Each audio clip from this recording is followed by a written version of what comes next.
Hola, ¿qué tal? Buenas noches, comunidad imposible. Aquí estamos ya de regreso. Esta noche les traemos las llamadas del más allá y son las historias que ustedes nos han hecho llegar a través de nuestras redes sociales que están súper espeluznantes y que nos morimos por contárselas.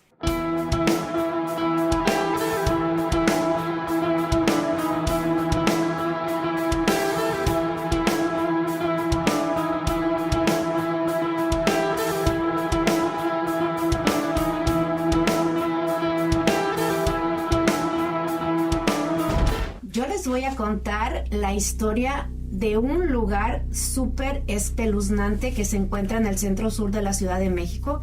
Este lugar se llama Xochimilco y ahí, que es un circuito acuático donde podemos encontrar chinampas, que son lugares donde la gente sembraba cultivos que están en medio del río y donde circulan muchísimas chinampas.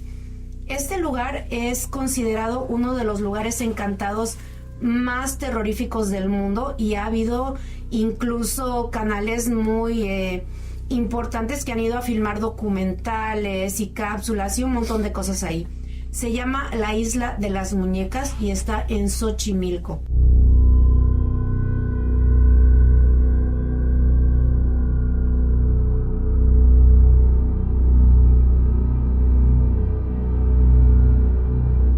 Bueno, en este lugar podemos, a simple vista cuando vamos pasando, ver cómo hay, no cientos, miles de muñecas suspendidas en los árboles, en los alambrados, en las casas, en las plantas. Estas muñecas que están ahí no simplemente son para aterrorizar a los que van pasando.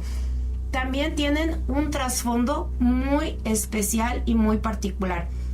Resulta, para darles un poco de contexto, que en este lugar, hace muchísimos años, estamos hablando más o menos de los 1950 por ahí, había una familia que se dedicaba a cuidar los cultivos de esta chinampa en particular.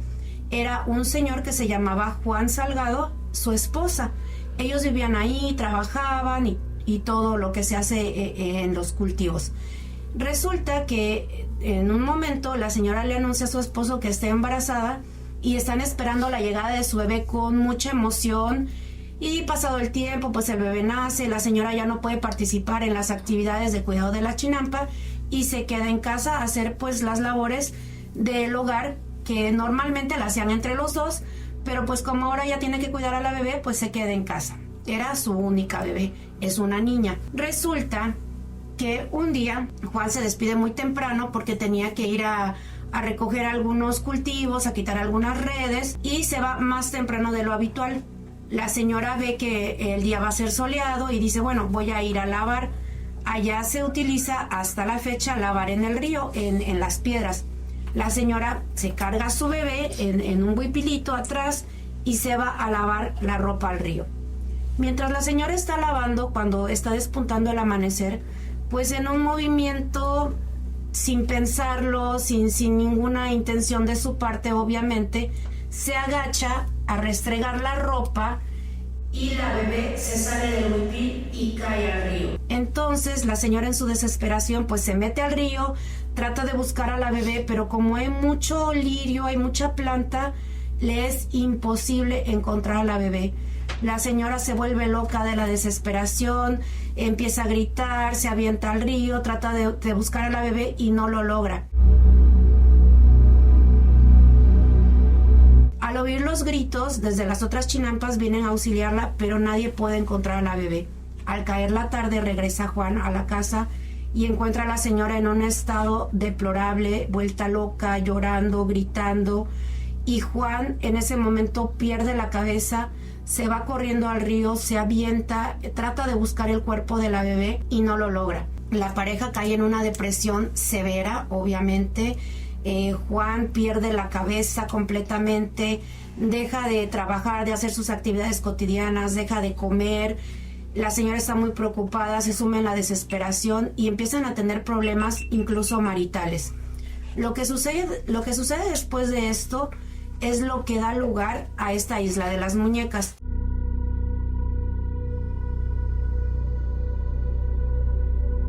Una mañana pues Juan decide retomar sus actividades, irse a trabajar y durante su el mantenimiento que le da a la chinampa, encuentra en el fondo del río, pues ve a contraluz una figura de un bebé, y él, con la ilusión de que sea su bebé, que por fin va a encontrar el cuerpo y que le puede dar una cristiana sepultura, que era lo que más a él le preocupaba, se lanza al río para tratar de rescatar pues lo que él creía que era su bebé. Al lanzarse al río, lo que saca entre sus manos es una muñeca. Una muñeca ya llena de limo, ya toda vieja, pues con algunas partes ya rotas, pero Juan, en su locura y en su desesperación, cree firmemente que esta es una señal de su hija, que le dice que ella está con él y que le gustaría mucho que él conservara esta muñeca y que le hiciera una especie de nicho en la isla en la que ella nació. Juan toma la muñeca, la lleva a su casa, se la presenta a su esposa está aterrorizada por la idea, no comparte pues la creencia de Juan, que dice que es una señal de su hija, y terminan separándose, ¿verdad? La señora se va hacia otro lugar a vivir con su familia, pero Juan desde ese momento ya no conecta con la realidad. Toma la muñeca, la pone en un lugar especial, visible, en la entrada de la isla, para que todos los que vayan pasando por ahí la puedan saludar. Y bueno, lo que pasa a continuación de esto es que ahora se ha vuelto una especie de tradición, que todas las personas que vayan a ese lugar, que pasen por ahí, pueden llevar una muñeca. Al pasar de los años, desde los 1950 hasta la fecha, han aparecido muñecas que van por el río, y pues Juan las tomaba y las iba poniendo hasta acumular una cantidad increíble de muñecas en la isla. La verdad es una imagen aterradora cuando uno va pasando por ahí. Incluso ahora hay paseos especiales en las trajineras que nos llevan a ese lugar para admirar el sinfín de muñecas que hay ahí. Ahora hay personas que viajan desde otros lugares lejanos del planeta, desde Japón, desde Rusia, que llevan las muñecas típicas de su región para que las puedan poner en ese lugar. Juan lamentablemente ya falleció en uno de los muchos intentos que él hizo para ir a buscar el cuerpo de su niña. Pero las personas que han continuado con el cuidado de este lugar siguen recibiendo las muñecas en ofrenda y siguen apareciendo muñecas que el río sigue llevando hacia ese lugar, y se ha vuelto como un santuario para todas las muñecas que por alguna razón llegan hasta ahí. Bueno, si eso ya es espeluznante, espérense, porque les voy a contar que hace más o menos unos 3 años, 3 chicas que estaban cursando la preparatoria y que les encantaban los temas paranormales, se propusieron ir a hacer como una especie de exploración a esta isla. Lo que es una regla muy importante y que no deben de olvidar, incluso cuando usted va llegando, ve ahí un anuncio que dice: lo que tú encuentres en este lugar, se queda en este lugar. ¿Qué quiere decir? Que tú no puedes tomar nada, tú no puedes mover del lugar nada, tú no te puedes llevar nada. Tú puedes dejar lo que tú quieras, obviamente muñecas, pero no puedes tocar nada. Una de estas chicas le llamó muchísimo la atención una muñeca con rasgos japoneses, y la tomó sin que nadie se diera cuenta. La metió en su mochila y se la llevó para su casa. Lo que esta chica vivió después de haber cometido pues este acto impulsivo fue realmente terrorífico. En su casa empezaron a haber manifestaciones sobrenaturales. Las cosas se movían del lugar, había libros que se caían. Cuando ella estaba sola se prendían todos los aparatos como la televisión, el radio, y esta chica de verdad ya no sabía qué hacer. De repente recordó que se había llevado esta muñeca, y lo que ella atinó a hacer fue como guardarla en una bolsa de plástico y meterla abajo de su cama.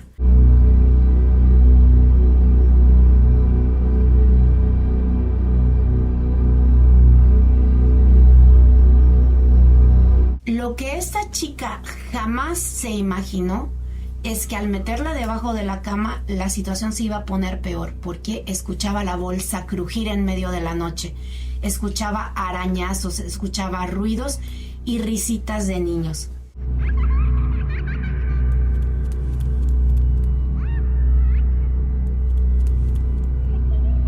Ya al no poder más con este miedo, pues fue y le confesó a su mamá lo que había hecho. La mamá, sabrán, se puso súper enojada y le dijo que se tenía que deshacer de esta muñeca.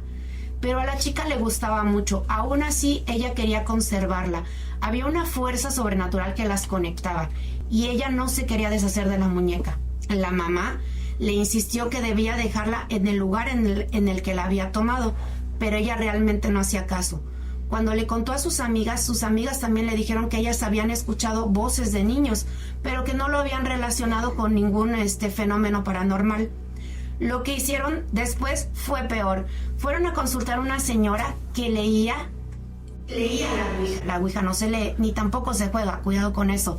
La Ouija es un medio de comunicación entre el mundo de los vivos y los muertos, pero de eso ya hablaremos en otra ocasión. Fueron a consultar con esta señora y esta señora les dijo que lo único que podían hacer para deshacerse de este ente que vivía en esta muñeca era llevarla al lugar de origen, hacer un ritual y pedir perdón por la ofensa que habían hecho aún sin querer. Las 3 chicas se pusieron de acuerdo, pidieron permiso a sus casas, se dirigieron otra vez hacia Xochimilco. Llegaron a la isla de las muñecas, hicieron una oración en grupo, hicieron un ritual, pidieron perdón a todos pues los seres y los entes que se encuentran en ese lugar, que de verdad la energía es espeluznante. Ahí les vamos a mostrar unas imágenes para que vean de lo que estamos hablando. Bueno, las chicas fueron a hablar con la persona encargada de la isla de las muñecas y le contaron lo que habían hecho. La persona encargada estaba muy molesta, pero entendió que fue un acto impulsivo de unas chicas que no reflexionaron mucho y que pues se dejaron llevar por la emoción del momento. Les hizo recordar dónde exactamente la habían tomado y entre los 4 fueron a depositar la muñeca al mismo lugar, pidiéndole una disculpa pues por todo lo que habían ocasionado. Después de esto, la persona de ahí mismo les dijo que era una muy buena idea irse a hacer una limpia y un despojo, pues para quitarse toda la mala energía que habían tomado de ese lugar y de la muñeca. Y bueno, historias como estas en ese lugar hay un sinfín. Si ustedes tienen alguna anécdota parecida, háganosla llegar y díganos qué les pareció esta historia. Mi historia, un poco espeluznante también porque trata un tema delicado y como siempre y como es costumbre del grupo de Misión Imposible, compañeritas, salud. ¡Salud! Y bueno, hoy les voy a contar, allá por 1988 en la ciudad y puerto de Veracruz, se inauguró un parque de diversiones que aquí Marcela, te debes de acordar, Marcela, ay, también sí. Reino Mágico, ahí en la calle Salvador Díaz Mirón. Era un lugar que se le atribuyó muchos fenómenos paranormales, pero que le voy a contarles a claro, público, me fue contado por el testigo que lo vivió. Era una persona, era un señor que no puedo decir su nombre porque él murió en condiciones muy extrañas y por respeto a su familia no puedo decir su nombre. Él se dedicaba a manejar taxi y un buen día, era 1994, y era año de elecciones en México, acababa de pasar un asesinato de un candidato a presidente, entonces la ciudad de Veracruz estaba, era una locura eso, en todo el país. Él manejaba en esa época, Marcela, y tú debes de saber también, Tania, en la calle Díaz Mirón Sí. y Bolívar, rumbo hacia el Boulevard. Y de pronto en esa esquina, en esas épocas estaba en la Televisa Veracruz, o lo que era Televera antes. En una glorieta. Que ya no existe esa glorieta, pero era una glorieta en esa época. Y él se para en ese semáforo rumbo al Boulevard y ve, siempre había como unas personas como de etnias, vendiendo como su olla de barro y todo ese tipo de cosas, no sé cómo. Y de pronto ve una niña ahí parada, que Marcela, tú debes saber que así una niña, porque esa es una calle de doble carril, con camellón muy anchas, de hecho son con la calle yo creo que con mayor afluencia Sí. en Veracruz, pero no le pareció nada extraño, él agarró y se fue, él andaba sobre esa zona y un poquito más tarde vuelve a pasar por ahí, vuelve al mismo alto y vuelve a ver a la niña, lo cual él le alarmó, ¿no? Y empezó por el radio, empezó a decir, mira, es la segunda vez que veo una niña yo creo que está perdida, a todos sus compañeros. Entonces, pues todo el mundo lo tomó así, se fue, terminó, trabajó todo el día. Creo que quedaba camino a su casa. Ya no estaban las personas que vendían artesanías, ya no estaban ahí, solo la niña seguía ahí parada. Él se dirigió al rumbo hacia, como fueras para Plaza Cristal, hacia el sur de Veracruz, como si fueras Boca del Río. Detuvo su taxi, se bajó y le preguntó a la niña, ¿qué haces aquí? ¿Estás perdida? Y dice, ando buscando mi casa, le dijo la niña. Y le preguntó a él, ¿y dónde vives? Y ella le señaló sobre la mano. Y él se dio cuenta, él le señaló rumbo a Plaza Cristal y pues ahí sabemos que no hay casas. No hay casas. En ese entonces no había. No había. Hay escuelas, está la ESTI 26, está Plaza Cristal, qué sé yo. Está creo que es el taller del ADO, que el ADO para la gente que no vive en México, es una línea de autobuses que te transportan de diferentes estados de la República, solo en el oriente, solo creo que llega a Ciudad de México y el sur de México. Entonces, autobuses de pasajeros. Sí, de pasajeros. Lo primero que se le ocurrió fue subir a la niña en la parte de atrás y empezó a avanzar hacia el rumbo donde le dijo a la niña. La niña le pone la mano en el hombro y él sintió que la mano era una mano de una persona adulta.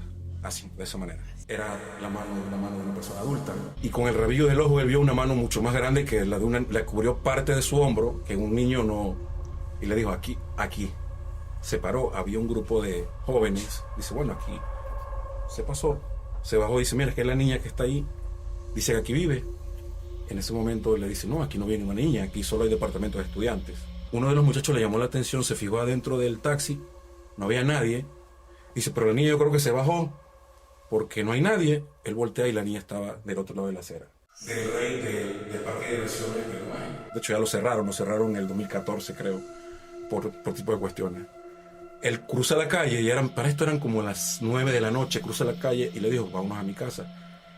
Él me contó en ese momento que la niña tenía un olor así como a tierra mojada, tiene un nombre, como si hubiese guardada a humedad, como si estuviera guardada todo el tiempo, pero tenía un vestido bonito, la niña presentaba rasgos de una niña de alto nivel económico y se la llevó a su casa. Y se pasó la noche, nadie supo quién era su papá ni nada. Y platicando con ella, en ese momento sus hijos no podían dormir, se sentían muy inquietos. Y le dijo, ¿por qué te pasaste a la calle? Y dice, porque quiero ir a mi casa. Lo primero que él se imaginó, dijo, bueno, el fin de semana que abran el parque te llevo, porque es lo que se imaginó primero. Pues la niña quiere divertirse, ¿no? La niña andaba vestida como un tipo de vestidito, como si cuando visten a sus niñas para los cumpleaños, así, muy bonita. Y le dijo, mañana te llevo. Y dice, sí, dice, lo que pasa es que no, dice, me tienes que llevar en la noche porque de día no puedo entrar. Wow. Me muero. Y dice, pero ¿por qué no puedes entrar a tu casa de día? Que tus papás no están. Y dice, no sé. Dice, no, lo que pasa es que a donde usted me llevó, ya... Ahí en mi casa, pero mi casa ya no está ahí. Llegó, la volvió a subir al taxi. La niña se subió adelante con él y puso su mano sobre la ventanilla abierta y él intentó rebasar y por el retrovisor exterior vio otra vez la mano adulta de la niña, pero la niña estaba ahí. Y le preguntó, ¿cómo te llamas? Dice, está hecho, no me has dicho tu nombre, le dice. Dice, no me acuerdo cómo me llamo, pero ahí en mi casa vamos que vas a saber cómo me llamo. Y se dice, sí, pero tu casa no está ahí. Dice, no, ya te dije que mi casa ya no está ahí, pero ahí vivo. Bueno, para este momento, le habla a su esposa, en ese momento, su esposa le habla al señor. Bueno, más bien le comunicaron por radio, en esa no había celulares, no había nada, que uno de sus hijos se había ahogado en el parque de diversiones. ¿El hijo del señor? El hijo del señor. Se había ahogado en la alberca del parque de diversiones, donde la niña pretendía entrar. Wow. Entonces él agarró, vio y le dijo a la niña, ¿qué pasó? Y le dice él, ¿qué? Dice, creo que tu hijo encontró mi casa.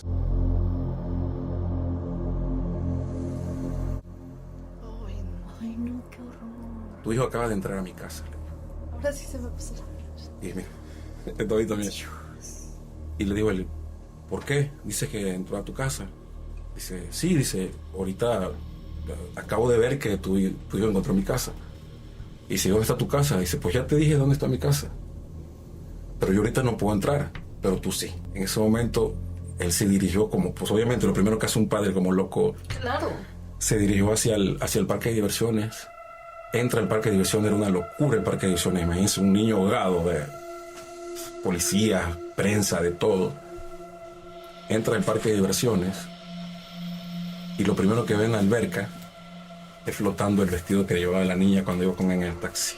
Me No. muero. Así. Pasó el tiempo. Ya le estoy hablando ya después como en 1998, casi llegando a los 2000. Y el señor se dio a la tarea de investigar quién era esa niña, quién era esa niña. La niña había muerto como en los años 40, más o menos, 1948 había muerto. Por eso es que la veía de adulta. La niña había crecido. Yo no sé, Marcela, tú que tienes un poquito más de experiencia en esto, ¿los entes pueden crecer? Los entes generalmente cuando se presentan hacia los vivos se presentan en la manera en la que ellos se sienten mejor, en la que ellos mejor se recuerdan a sí mismos. Quizás ella murió siendo una adulta o quizás murió siendo una niña, pero se va a presentar en el momento histórico en el que ella se identifica más. O sea, a lo mejor un adulto se puede presentar, un adulto de 50 años se puede presentar ante alguien como un joven de 26, 27 años. Eso es muy a capricho de las entidades. Porque también ahí incluye probablemente la época de tu vida en la que te sentías mejor, tal vez. Así es. Entonces, no siempre vas a presentarte de la forma en la que falleciste, sino que puede ser demasiado variado. Y también lo que pasa, es que los entes se pueden presentar para crear una relación con la persona que las está viendo, de manera en que la otra persona pueda ser más susceptible a interactuar con ellos. Ese señor tenía hijos, no se nos olvide. Sí. ¿Cómo le iba a llegar? En este caso fue su niño el que falleció, entonces la niña, para crear un lazo emocional mucho más fuerte con él, pues evidentemente se mostró, quiero pensar, de la misma edad aproximada del hijo. Para darle como que ternura y tenía, todo. exactamente. Para terminar esta historia, el señor empezó a investigar, y como sabemos tú y yo, a todos los cadáveres que encontraron cuando construyeron el Reino Mágico les reasignaron una tumba. Sí, porque es importante mencionar que Reino Mágico fue Fue construido construido sobre un cementerio. Sí. Sí, fue construido sobre un cementerio. Perdón, yo tengo una pregunta aquí al respecto de esto que acabas de decir, Tommy, porque en nuestros países se habla mucho que las escuelas, los fraccionamientos o los sitios de interés histórico siempre se dice está construido sobre un cementerio, pero ¿hasta qué punto es verídica la historia o hasta qué punto solamente es un dicho popular? No, eso sí fue verdad. Eso fue verdad, De hecho, documentado. todavía tú y yo hemos estado muy niños cuando Sí. era cementerio. Sí, Sí, lo sí, vimos, así sí nos es, sí tocó. lo vimos. No era que ponle, cuando Reino Mágico lo inauguraron, ¿qué edad hemos tenido? Unos 10, 11 años. Más o menos yo tendría como 9 años. más o menos. Y vimos, bueno, yo no sé si tuviste, pero veíamos las máquinas excavadoras rascar la tierra y sacar osamentas. Y las cajas, algunas cajas, por ejemplo, que tenían, bueno, según son 7 años más o menos lo que dura. Depende Pero bueno, si también, es un ¿no? cementerio, lo que la gente paga para que Sí. puedas estar ahí enterrado, ¿no? En la banqueta de sobre Yasmirón, yo recuerdo los ataúdes. Donde ahora es el Ya estacionamiento. así oxidados y todo. Yo lo recuerdo, que pasaba en el coche con mi papá, los recuerdo. Bueno, para esto a todo el mundo le reasignaron una tumba, se podría decir. Y el señor se dio a investigar. Creo que lo reasignaron al cementerio de volcanes. Ujú, en los volcanes, en el Volcán. Infonavit, los Entonces volcanes. empezó, mira, bueno, es que era una niña así, hacía atado. Empezó y dio con el nombre, fue a la biblioteca de ahí estatal de Veracruz, o a la Casa de Cultura de Veracruz, a informarse y todo ese tipo de cosas. De todos los niños que habían muerto en esa Wow. época. No había muchos. Entonces, había fotos. Y dice, ella es. Y vio el nombre de la niña. Y fue al ¿cómo se llama? Al cementerio de volcanes. Y le dice, bueno, está en tal lote.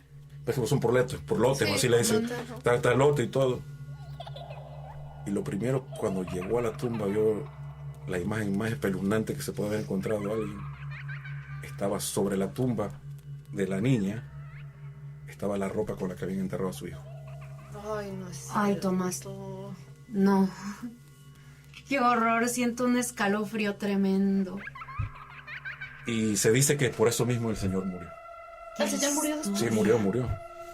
Ahí fulminante. fulminante. ¿Sabemos más o menos qué edad tenía su hijo cuando todo esto? La misma edad de la niña, Aproximadamente. unos entre 7 y 9 años. Por eso la niña se presentó a esa edad, para crear un vínculo emocional Exacto. y crear piedad, confianza, compasión. 7 y 9 años. Historia Pues esta tan fue increíble. mi historia y sí fue, digo, no sabemos todavía nadie, pero fue contada, yo la escuché de oídos del testigo. A mí al principio cuando la estaba contando, pues siempre como uno como que es un poco escéptico, ¿no? Pero en la forma que te cuentan las cosas, no es para que lo haya inventado. Perdón, tengo solo una pregunta que no entendí un poco la alianza entre la persona que te lo contó a ti y la persona, o sea, el taxista que falleció. ¿Por qué era la ¿Quién alianza te con contó él? la historia a ti? El que pegó. Y él falleció. Sí, él después. falleció, sí, él falleció. Él no falleció. Lo que pasa es que mi exactamente abuelo ahí. tenía taxis y él manejaba los taxis a mi abuelo. Ok. Sí, entonces fue por eso el vínculo que tenía con él yo. Uy, tremenda Ay, qué historia. horrible historia. A mí personalmente las historias que incluyen niños me llegan a un lugar del corazón que se me hace como pequeñito, me apachurra, no soy capaz, o sea, el saber que hay un niño que probablemente ya era grande, pero estaba penando igual con alma de un infante es aterrador. Hay que pensar una cosa también, que muchas veces lo que nosotros vemos en apariciones como niños realmente no son niños. Son niños, ¿no? Son demonios o son entidades oscuras que toman esa apariencia para poder crear El pues vínculo. este vínculo, ¿no? Y qué más escalofriante que ver un niño actuando de maneras todas turbias, ¿no? Sí, de hecho sí se dice muchísimo que cuando veas un niño pues en un contexto fantasmal es cuando más miedo debes tener. Así es. Porque sabemos que es lo que más ternura nos va a causar, sí.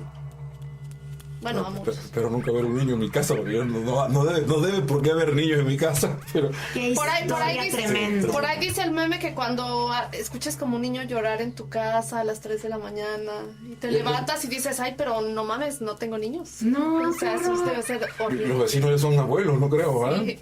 Pues esa No, fue mi historia. qué tremenda historia, Espero les haya wow. gustado y bueno, continuamos. Bueno, mi historia se remonta un poco más al hemisferio norte, que es precisamente donde vivimos todos nosotros. Estamos por allá en el año 2022, más precisamente en verano, un día 12 de junio. Esta historia me la platicó un amigo mío que estuvo de vacaciones por aquí. Él hizo el viaje que se hace mucho de aquí cuando vivimos en Montreal, que vamos a visitar las cataratas del Niágara. En el camino de regreso, él tomó la ruta aproximadamente a las 8 de la noche y en una parte aproximada de la carretera, que es lo que llamamos... El pueblo se conoce como Lansdowne. Él paró en una gasolinera porque él quería como tomar un café, dormir, descansar unos minutos simplemente. Y bueno, resulta que él venía en el carro con su hermana, un carro que rentaron porque estaban únicamente como turistas aquí. Se pararon a buscar pues una cafetería, que sabemos aquí que hay como todas las paradas de en route y todo eso, pero donde ellos pararon precisamente no había nada absolutamente. Era una pequeñita gasolinera que ya les mostraremos las imágenes y él detuvo el carro, quiso recostar su asiento un poco pues para descansar, pero digamos cuestión de segundos después que él recostó su asiento, él sintió como que un peso cayó sobre el techo del carro y algo no le vibró bien y dijo, ¿saben qué? Vámonos de aquí. O sea, le dijo a su hermana, mejor sigamos, o sea, no hay café, no hay nada, continuemos la ruta y lleguemos a Montreal. Importante aquí, entre Toronto y Montreal hay más o menos 6 horas de ruta, entonces en el contexto en que estamos, pues ya llevaban un poco la mitad del camino. Pero cuando él quiso, digamos, como reincorporarse a la autorruta, se le llama que autorrutas, autopistas o Highway. periféricos, highway, lo que sea. Él hizo la curva y menciona que él miró demasiado, porque pues a la medianoche no hay muchísimos carros que circulan por ahí, y él observó la carretera y no había absolutamente ningún carro que viniera. Pero en el momento en el que él está incorporándose pues a la autorruta, ve una camioneta como esas Ford viejitas de los años 80 más o menos. ¿Saben esas camionetas que traen como los faros arriba? Sí, traen una estructura de fierro. Sí. Arriba, sí, arriba exactamente. traen los faros. Lo impactante de esta camioneta es que no solamente era la luz que proyectaba desde los faros altos, sino que pareciera que dentro de la cabina del conductor había luces LED porque la iluminación interior era extremadamente fuerte. Es una luz blanca fuertísima.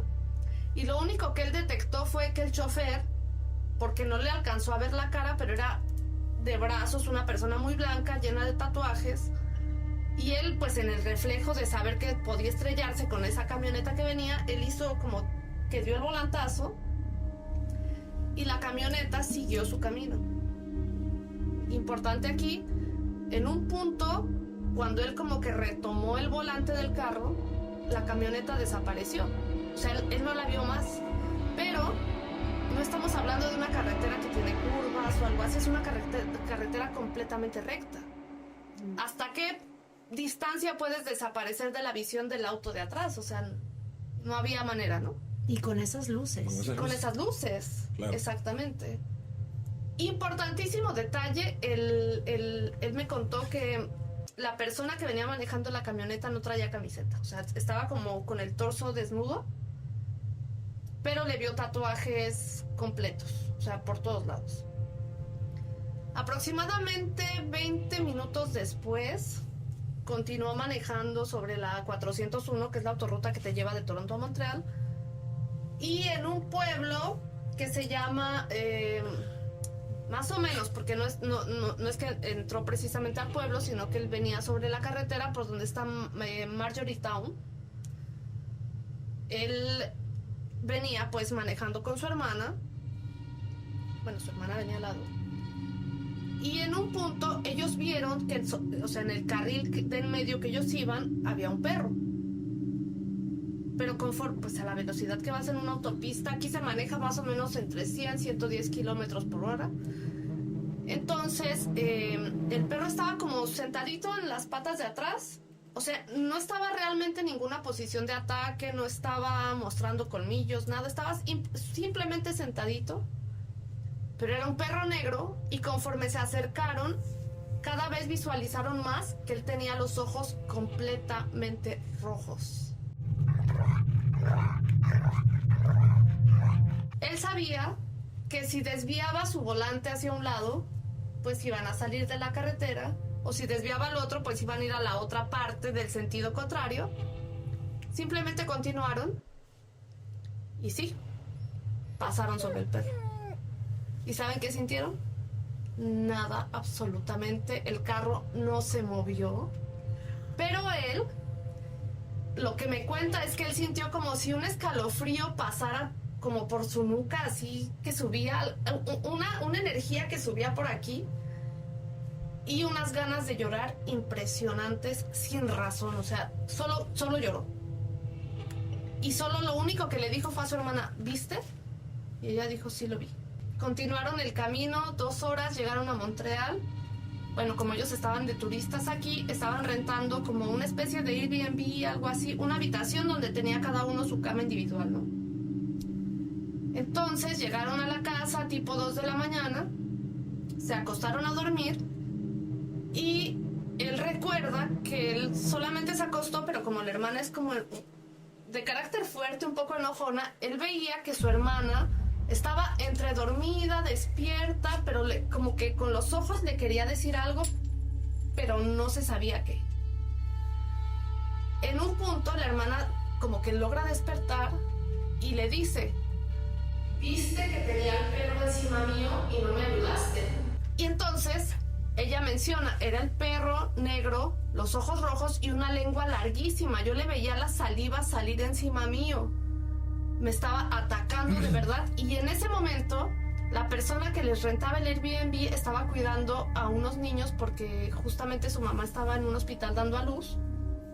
Y en el momento en el que ella menciona que vio al perro, los niños comenzaron a gritar en otra habitación diciendo, hay un monstruo que salió del cuarto con los ojos rojos. No inventes.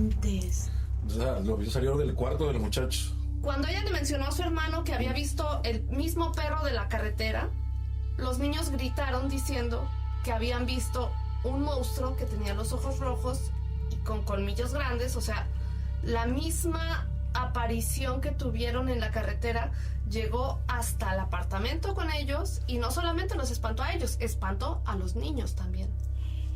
O sea, prácticamente se le subió a la camioneta, como quien dice, ¿no? O sea, Se les pegó. Aquí hay una parte que me deja a mí muchísimas dudas. Cuando ellos pararon en la primer cafetería, que es la gasolinera que les vamos a mostrar, él mencionó que cuando él recostó un poco su asiento para descansar, pues él sintió como que algo cayó sobre el carro. Sí. Entonces decidió como continuar la ruta. Cuando se incorporó a la carretera, aquí está el segundo hecho interesante. ¿Quién era el man de la camioneta? O sea, observas, te das cuenta que no viene nadie, pero de repente te salen unas luces impresionantes con una persona extraña y pierdes en una carretera recta, pierdes ese carro que te rebasó, o sea, no hay manera. Tercer hecho importante, el perro de la carretera y después en el apartamento. Lo mismo que ella estaba viendo lo vieron los niños. Entonces es como... Ahí sí, no fue que ella se lo haya imaginado. Los otros niños también, sin saber la historia, lo vieron y lo describieron de la misma manera. Y decir que a ella se le quedó en la mente y lo pudo haber soñado, porque los niños dijeron, o sea, los niños vieron. Importante aquí, cuando pasó que ellos sintieron, o sea, que ellos decidieron continuar el camino y atropellar al perro, y él sintió como esos escalofríos en la cabeza. No conozco yo realmente el rezo que él le pidió a su hermana de hacer, pero él le dijo, reza por favor la Magnífica. Sí. No sé por qué, o sea, no, yo desconozco totalmente en cuestiones de religión y todo eso, pero él me dijo que el primer reflejo que tuvo fue pedirle a su hermana que rezara la Magnífica. Es una oración poderosísima de protección que se utiliza cuando hay apariciones, sí. Quizás él no sabía, pero su intuición le dijo, esto es lo que tienes que hacer. Sí. Sí. Ay, qué miedo. Nunca había escuchado eso de la Magnífica, pero Yo interesante. Sí. Y estudiando un poco acerca de aquí en Canadá, por ejemplo, el avistamiento de una criatura de ese tipo, pues se habla mucho, digamos, lo que se conoce como el loup-garou, el hombre lobo, o simplemente el lobo demonio o el lobo jefe de la manada. O el Wendigo. El Wendigo, la historia del Wendigo a mí me impresiona demasiado, que yo sé que en un capítulo vamos a hablar únicamente de él, porque es impresionante. Es una leyenda aquí en Canadá, pero yo pienso que de las más intensas que hay. El Wendigo tiene un trasfondo, hasta cierto punto creo que es lo que en nuestros países llamamos nahuales. Es algo así. Así es. Sí, en todos los países yo creo que esto es similar. En cada quien además le cambiamos el nombre y un poquito la historia, la introducción de la historia para que se vea, bueno, lo que la gente cuenta. Bueno, es que cada ente, cada aparición que hay en cada país o región tiene que ver mucho con el contexto histórico y cultural del lugar, ¿no? Hasta el clima del país. Entonces el Wendigo obviamente es lo que nosotros conocemos como un nahual, pero con características propias de esta región. Ahora mi pregunta es, ¿ustedes creen, por ejemplo, que la persona de la camioneta existía o no existía, pero fue como un aviso de lo que les esperaba 20 minutos después? ¿O estaban ligados uno con otro? Mi pregunta, fueron hechos relacionados.